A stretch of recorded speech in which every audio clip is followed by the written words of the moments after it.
I like bikes.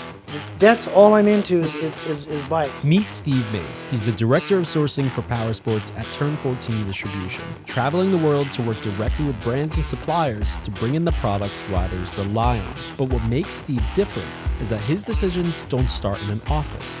They actually start right here. Steve's personal collection spans more than 45 motorcycles, many of them rare, imported, or limited production bikes that you almost never see, and certainly not all in one place. Built over a lifetime of riding and racing, this garage tells a story of how experience, not just data, shapes the way Turn 14 approaches powersports. As you can see, I'm a motorcycle enthusiast. It all started back when I was 8 years old, when my parents bought me my first motorcycle, a 1978 Suzuki JR50. And it just grew from there. The passion just grew.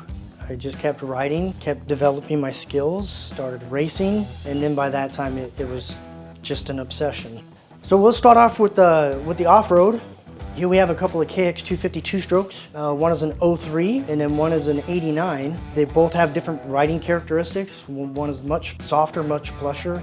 The other one is much stiffer, much more agile. You can kind of call those off-road, on-road. They're Honda monkeys. Honda restyled the monkey, and they did a very good job with it. So my wife and I enjoy riding those around. I gravitated more towards road racing because of my stature. I'm kind of small, so I fit on these much better. Road racing is definitely more finesse, a lot more strategy.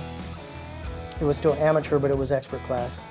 We have a KLX 140 in the back there. Up top, we have 4 off-road vehicles. One, number 21, was my daughter's first bike, also a JR50. Next to it is a 1984 CR60. They're kind of rare, they only made them 2 years for America. Next to that is the first Elsinore 125 in 1974. Really was the end-all be-all 125 for its day. The first bike that I ever bought with my own money, 1987 KX 100. It's actually a KX80, but it actually has the factory 100 kit in it. So that was really the predecessor of the Super Mini. I'm one of the rare cases where I started is where I ended. I've always done sourcing, and even in my past life at a different distributor, I love developing new parts. I love negotiating and meeting the suppliers. You know, one of the benefits is I do get to travel, you know, a bit. And you meet and learn new cultures. I'm studying Mandarin. It hasn't changed. So I just love what I do, and I will continue to do so. Usually, you know, if I go overseas on a trip, I will stop by a helmet store. Oh, cool. And if there's something that I like, I get it. You know, because we won't either have the graphics or that helmet period in the United States. Mm-hmm. So, you know, if I see something cool like the Moon Eyes, the yellow and black one there, that was bought overseas because we don't have them here. This is what I rode to work today, that Honda 450 CRF. I mean, it handles like a street bike, but it feels like a dirt bike because it's light and skinny. It's not really made to go on highway, but you can go on highway with it because, you know, the 450's got enough oomph to keep up with the highway speeds. On the street side, we'll start with the classic. This is a 1971 BMW R75/5. Boxer motor, 180 degree. Just a classic, beautiful running bike. It just goes. It's a tractor. Just a nice, smooth, enjoyable ride. Do you own a car? Oh yeah. Okay. Oh yeah. And a truck, because sometimes when you buy these bikes, they're not running at the time. So you have to load up the bike in the truck. So that's really the only thing that's good about four wheels is bringing home motorcycles. Here we have a 2010 Ducati 1198S. Now she's wearing 1098 clothing because that's what the race livery was for Xerox at the time. It's a super bike, V-twin, liquid cooled, a lot of torque. It's the same speed as a ZX-10R. It just delivers the power differently. It has a stronger hit, more grunt to it. It's just eye-catching, and you put that in the sun and it's like, wow. This is the one, the I'm probably attached to the most. I bought it when it was new. It's a 2005 ZX-10R. It's 1,000 cc's. Inline 4, unlike the V-twin of the Ducati. This one will rev quicker, but it doesn't have the torque as a bigger V-twin. You ride it a little differently, but still the handling is the same. It's just a phenomenal bike. Being that I'm small in stature, the sport bikes are not as uncomfortable as to most people. Because we can get underneath the bubble, right? You're even tucked in all the way. Your head's still this tall because it's just physics. With me, I'm down here. So this is one of the Japanese imports. This is called an NC30, pretty close to an RC30. But this is its baby brother. This is a 400 compared to a 750. But the cool thing about these, they are just like its big brother. It's got the single-sided swing arm back in '89, aluminum frame, V4. The cams are driven by gears, so it's got a whiny sound to it. But if you look at that swing arm, if you notice, which like the Ducati as well, you can see the bare wheel. There's nothing on this side connecting that wheel because it's a single-sided swing arm. All the swing arm is on one side instead of both. And ELF, you four-wheeler guys should know that name in Formula One back in the 80s and whatnot. They really developed some really innovative stuff back in Formula One. Well, they're the ones that developed that swing arm for Honda. And there's a plaque on that swing arm that says ELF on it. Oh, cool. I'll take a shot of that. Turn 14 brought on the resources that our brands have been lacking for a number of years towards the latter part of Tucker. So it was actually a breath of fresh air, to be honest. And you know, we both had to learn each other, right? You know, because you know, with the power sports industry, we do things in a different way than what the automobile side would do, and we are definitely, the lack of a better term, we are not as professional. You know, we have a lot of heart into it, a lot of passion into it. So sometimes, you know, the way we do things might seem a little unorthodox, but it works. This is the successor to this one. It's still a 400, but it's called an NC35. It looks like an RC45, which was a super bike, the bigger bike. This is the 250 ZXR, inline 4, just like the ZX10, except it's a 250 instead of a 1000. When you talk about RPM, this one starts redline at 19,000. They're only 250 cc, but they're 4-cylinder. We never received those. Our Honda CBR 250 was a single cylinder, and our 250 Ninja was a twin cylinder in America. These ones have 4 cylinders.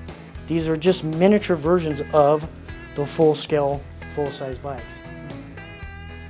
What we receive in America are entry-level bikes, and these guys are true to life sport bikes. They're just smaller displacement, so they're not as fast, but they handle like a dream. You think of where you want to go in the corner and it goes. Up top there are YSR 50s. Those were available in America and they are street legal. They came to us in 1987 to 92. The two back ones there are fairly stock. The white and red one was the most popular one. It kind of matched all their other sport bikes at the time. But they're air-cooled 50cc two-strokes, street legal. It's got all the amenities of a big bike, but back in the day, we used to take all that stuff off and race on go-kart tracks. Racers like John Hopkins, who raced MotoGP back in the day, he started out on YSR 50. This one here I'm rebuilding. It's a 1973 Kawasaki H1 500 two-stroke triple. So it's a 3-cylinder, but it's 2-stroke. My dad would put me on the front of his bike and his arms around me on that bike. That's a 1970 CB350 twin. That's not his bike, but it's the same year, make, and model. And the reason why I got the blue and white one is to make that gold and white one cherry mechanically. Next to that, the blue and white one is a CL350, virtually the same as a CB350, except it's got scrambler pipes on it. And then getting back to the daughter, this one here, it's a 2019 R3. She's only 4'10", so I lowered that bike 2 inches, front and rear. a great bike.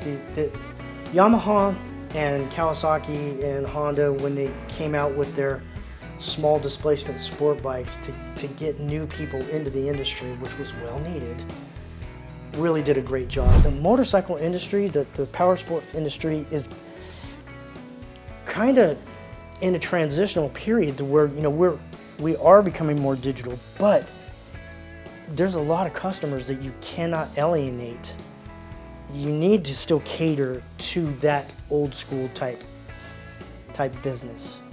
And that's not saying that's good, that's not saying it's bad. It's just the fact. That's just how it is. All right, now we get to the rare ones. Look like regular sport bikes, except they're two-strokes. The last time a big bore-ish bike was legal to be sold in America as new was 1985, the RZ350. Suspension's dated, frame's dated, and if you look at these look way more modern. They're aluminum frame, aluminum swing arm. You know, the latest one there, that one has upside down forks. These are V-twin, liquid-cooled, two-stroke 250s. Very light, very quick, not powerful. You know, again, they don't have grunt. If you miss a gear on it, you're going to be slow coming out of that corner. Mm-hmm. You're going to get past. However, you keep it in its RPM range, it will hold its own. So these I imported from Japan. I like the cigarette brandings because they used to pump a lot of money into GP racing, and it made GP what it is today, honestly. So I like to pay tribute to that. So the Rothman's NSR 250. This is a Suzuki RGV 250. VJ22. We'll go to the Lucky Strike. This is a VJ23, so it's still an RGV 250, but it is a VJ23. This was their latest model. So 96, 97 was the last time they made them. This came out of the factory as a Lucky Strike. It came out of the factory with the cigarette branding. This one happens to be a full power model, Lucky Strike, which they only made 119 of them, period. True Lucky Strike full powered VJ23s, there's 119 of them floating around in the world. Well, maybe less. Some of them get watered up. We want to give a huge thanks to Steve for inviting us into his personal garage and walking us through his collection, sharing the stories behind each bike, and giving us a glimpse into a lifetime of power sports enthusiasm. That experience is what drives the way he approaches sourcing every single day, and it's a big part of how Turn 14 Distribution supports and grows power sports dealers and vendors around the world. So it folds that way? It will ship in a box about this high, Okay. and about this wide, right? So easy to ship, easy to load, easy to put in the back of a truck. Some of the trucks aren't 8-foot beds anymore.